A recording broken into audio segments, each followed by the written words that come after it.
इस वक्त पूरी कौम की निगाहें सुप्रीम कोर्ट की जानिब हैं। हमारे जो मुनसिफीन आला हैं वो फैसला करते वक्त उनकी आरा मुख्तलिफ क्यों होती है। मरियम नवाज साहिबा ने जलसों से खिताब करते हुए जजेस की जो इस वक्त सुप्रीम कोर्ट में बैठे हुए हैं उन मखसूस जजेस की तस्वीरें दिखा दिखा कर ये खिताबात फरमाए। ये कहा कि ये जजेस जो हैं ये करप्ट हैं, आपकी ज़ाती मुखासमत, सियासी तकरीरों और गलीज किस्म की गुफ्तगू के लिए है। उस इदारे में भी एक ऐसी तकसीम वाज़े होकर दिखाई दे रही है जिसमें कहीं कहीं हमें सियासी जमातों का किरदार, सियासी नज़रियात का किरदार और कहीं कहीं सियासत भी दिखाई देती है। इस ऐवान को मुक़द्दस या मुअज़्ज़ज़ कहना भी शायद दुरुस्त नहीं होगा। जिस तरह से इस मुअज़्ज़ज़ ऐवान में, जिसे हम मुक़द्दस ऐवान भी कहते हैं, जो बाज़ारी किस्म की गुफ्तगू राना तनवीर की तकरीर का हिस्सा थी, वो हरगिज़ किसी ऐसे फोरम पर नहीं होनी चाहिए। गंदगी का इजहार इस मुक़द्दस और मुअज़्ज़ज़ फोरम पर ना करें, ये वो लोग हैं जो जमहूरियत के नाम पर धब्बा है। उन इदारों के खिलाफ सख्ती से एक्शन लिया जाए जो आइन को मुमकिनात समझते हैं। अपने इक़्तिदार को मजबूत रखने के लिए रियासती मुफाद से खेलना हरगिज़ दुरुस्त नहीं है। बिस्मिल्लाहिर्रहमानिर्रहीम। मैं हूं नदीम रज़ा, आप देख रहे हैं फोकस विद नदीम रज़ा। इस वक्त पूरी कौम की निगाहें सुप्रीम कोर्ट की जानिब हैं, जहां केपी और पंजाब में होने वाले इंतखाबात का मुकदमा ज़ेर बहस है, मामला ज़ेर बहस है और पूरी कौम जो जजेस की गुफ्तगू या रिमार्क्स सुनकर इस तशवीश में मुब्तला है कि जब कानून एक है, आइन एक है, शवाहिद एक हैं, दलाइल मुख्तलिफ होने के बावजूद हमारे जो मुनसिफीन आला हैं वो फैसला करते वक्त उनकी आरा मुख्तलिफ क्यों होती है। मुअज़्ज़ज़ मुनसिफीन की इस तक़सीम ने, जो अब बराह रास्त अवाम देख रहे हैं, जो अब बड़ी वाज़े होकर सामने आई है, इस तक़सीम ने अवाम को एक तशवीश में मुब्तला कर दिया है कि वो इदारा जिसकी तरफ वो हर हाल में देखते थे, जो इदारा उम्मीद की किरण था, जो इदारा ये ज़मानत देता था कि वो आइन की पामाली किसी तौर बर्दाश्त नहीं करेगा, वो आइन पर अमलदारी को मुमकिन बनाएगा, उस इदारे में भी एक ऐसी तकसीम वाज़े होकर दिखाई दे रही है जिसमें कहीं कहीं हमें सियासी जमातों का किरदार, सियासी नज़रियात का किरदार और कहीं कहीं सियासत भी दिखाई देती है। खुदा करे कि मेरी राय गलत हो, खुदा करे कि उन तज्ज़ियाकारों की राय भी गलत हो और हमारे मुनसिफीन जो हैं वो मुश्तरका तौर पर जो रियासती मुफादात हैं उनको मद्देनज़र रख कर अपने फ़ैसले करें और अपने फ़ैसलों पर अमल दरामद भी करवाएँ। एक और राय भी सामने आ रही है कि ये जो हमारी पार्लिमान से जो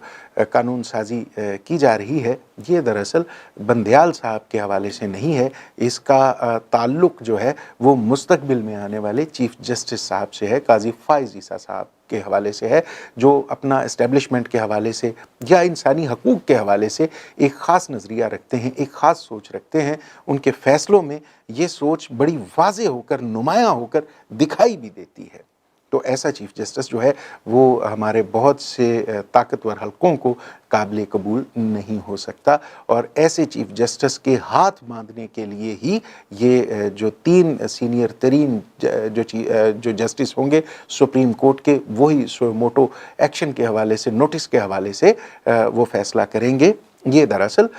उन चीफ़ जस्टिस साहब के हवाले से पेशगी जो कानून साजी की जा रही है, मुमकिन है ये राय गलत हो, लेकिन हालात जो हैं वो कम अज़ कम यही बयान कर रहे हैं। दूसरी जानिब एक बार फिर कौमी असम्बली का इजलास हुआ और आज कानून साजी पर भी बात हुई, लेकिन इस मुस्बत गुफ्तगू के साथ साथ जिस तरह से गुफ्तगू राना तनवीर ने की, जिस तरह से इस मुअज़्ज़ज़ ऐवान में, जिसे हम मुक़द्दस ऐवान भी कहते हैं, जो बाज़ारी किस्म की गुफ्तगू राना तनवीर की तकरीर का हिस्सा थी, वो हरगिज़ किसी ऐसे फोरम पर नहीं होनी चाहिए। हमारी सियासी जमातों को अपने सियासी कारकुनों की, अपनी सियासी क़यादत की तरबियत की ज़रूरत है, उनके नफ्सियाती इलाज की ज़रूरत है। अगर उनके लाशऊर में ऐसी गंदगी मौजूद है तो कम अज़ कम वो इस गंदगी का इजहार इस मुक़द्दस और मुअज़्ज़ज़ फोरम पर ना करें जो 22 करोड़ आवाम की नुमाइंदगी करता है, जो जमहूरियत की अलामत है, जो जमहूर की बात करने के लिए है, ना कि आपकी ज़ाती मुखासमत, सियासी तकरीरों اور غلیظ قسم کی گفتگو کے لیے ہے۔ آج رانا تنویر نے جو گفتگو کی ہے یہ کسی بازار کی گفتگو تو ہو سکتی ہے، یہ اس بازار کی ان پرپیچ گلیوں کی گفتگو تو ہو سکتی ہے، لیکن کسی مقدس یا معزز ایوان کی گفتگو ہرگز نہیں ہے۔ اس کی مذمت سیاسی حلقوں سے بھی آنی چاہیے، اس سیاسی جماعت کی طرف سے بھی آنی چاہیے جو جن کے یہ رکن ہیں، جن کے ٹکٹ پر یہ منتخب ہو کر آتے ہیں۔ کم از کم ایسی غلیظ گفتگو کرنے والے جب تک اس قومی اسمبلی میں، اس مقدس ایوان میں موجود ہیں، تو اس ایوان کو مقدس یا معزز کہنا بھی شاید درست نہیں ہوگا۔ ایسے کریکٹر جو ہیں، ایسے جو کردار ہیں، وہ آپ کو ہر جماعت میں دکھائی دیں گے، آپ کو تحریک انصاف میں بھی دکھائی دیں گے، آپ کو پیپلز پارٹی میں بھی دکھائی دیں گے۔ یہ وہ لوگ ہیں جو جمہوریت کے نام پر دھبا ہے، یہ وہ لوگ ہیں جو اپنی تمام تر غلاظت سمیت، جو وقت کے ساتھ یا جن کو اتنا احساس نہیں ہوتا، پاس نہیں ہوتا کہ وہ کہاں بیٹھ کر کیا گفتگو کر رہے ہیں، ان کا لہجہ، ان کے لفظوں کا چناؤ اور ان کے جو جملے ہوتے ہیں وہ ان کے اندرون کا پتہ دیتے ہیں، وہ ان کی اخلاقی تربیت کا پتہ دیتے ہیں، وہ ان کے اخلاقی پس منظر کا پتہ دیتے ہیں۔ بہرحال قومی اسمبلی کا اجلاس ہو یا منصفین کے آپسی اختلافات ہوں، ان دونوں میں تھوڑی سی تمیز اور تہذیب ہونی چاہیے۔ دونوں کو اس طرح سے منظر عام پر نہیں آنا چاہیے کہ عوام جو ہیں وہ شکوک و شبہات میں مبتلا ہو جائیں۔ قومی اسمبلی کا معزز ایوان، خواہ وہ اس معزز ایوان میں جو اپوزیشن لیڈر ہے، خواہ وہ راجہ ریاض ہی کیوں نہ ہو، لیکن پھر بھی یہ ایوان معزز اور مقدس ہے۔ یہاں رانا تنویر جیسے لوگوں کی ایسی گفتگو کی کوئی جگہ نہیں ہونی چاہیے۔ اور اسی طرح سے جس طرح سے ایک بار پھر ہم بات کریں گے سپریم کورٹ کے حوالے سے، جس طرح سے ہم سمجھتے ہیں کہ یہ عوام کے امیدوں کا محور و مرکز ہے، عوام سمجھتے ہیں کہ یہاں سے آنے والا فیصلہ آئین کے تحفظ کی ضمانت دے گا، آئین کو پامال کرنے والوں کو گردن سے دبوچے گا، اس فورم پر بیٹھے ہوئے معزز منصفین پر دوسروں کی نسبت زیادہ ذمہ داری عائد ہوتی ہے۔ اگر یہ منصفین پھر ایک بار اس دور میں واپس جائیں گے یا ایک بار پھر اسی ایکشن کا ری پلے دکھانے کی طرف بڑھیں گے جو ہم نے نواز دور میں دیکھا، جب جسٹس سجاد علی شاہ کے حوالے سے ایک ایسی ہی تقسیم دکھائی دی تھی،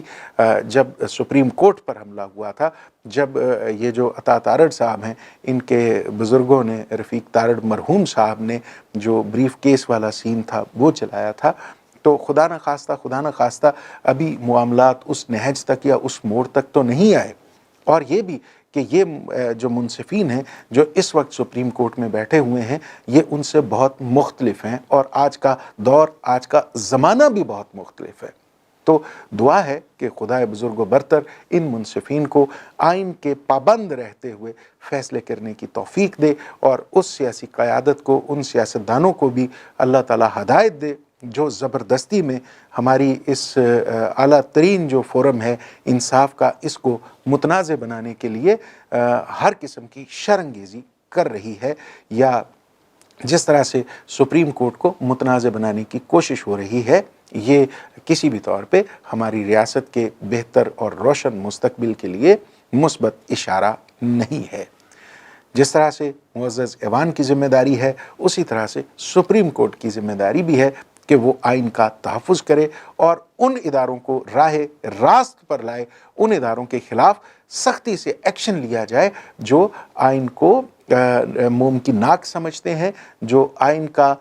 جس طرح سے آئین کی پامالی کی گئی ہے، جس طرح سے خاص طور پہ الیکشن کمیشن کی جانبداری یا جس طرح سے نگران حکومتوں کی جانبداری واضح طور پر دکھائی دے رہی ہے، اس پر بھی سپریم کورٹ کو نوٹس لینا ہوگا۔ اور جو نقشہ کھینچا ہے، جس طرح سے حکومت نے کہ انتخابات نہیں ہو سکے، جس طرح سے یہ تاثر دیا گیا ہے کہ پورے ملک میں دہشت گردوں کی پناہ گاہیں ہیں اور یہ ملک دیوالیہ ہو چکا ہے، یا ہمارے پاس اتنا بھی پیسہ نہیں ہے کہ ہم انتخابات کروا سکیں، یہ تمام تر معاملات کو بڑے اچھے طریقے سے حل کرنا چاہیے اور عوام کو وہ صورت حالات دکھانی چاہیے جو حقیقت میں ہے۔ یہ سیاسی پوائنٹ سکورنگ کے چکر میں عوام کو یا اپنی معاشی جو ادارے ہیں ان کو برباد نہیں کرنا چاہیے۔ صرف اپنے اقتدار کو طول دینے کے لیے، اپنے اقتدار کو مضبوط رکھنے کے لیے ریاستی مفاد سے کھیلنا ہرگز درست نہیں ہے۔ بہرحال یہ دونوں اداروں پر ذمہ داری عائد ہوتی ہے کہ وہ اپنے مفادات کے بجائے ریاستی مفادات کو ترجیح دیتے ہوئے اپنے بیانات اور اپنے عمل سے ثابت کریں کہ وہ محب وطن ہیں۔ اجازت دیجیے، خدا حافظ۔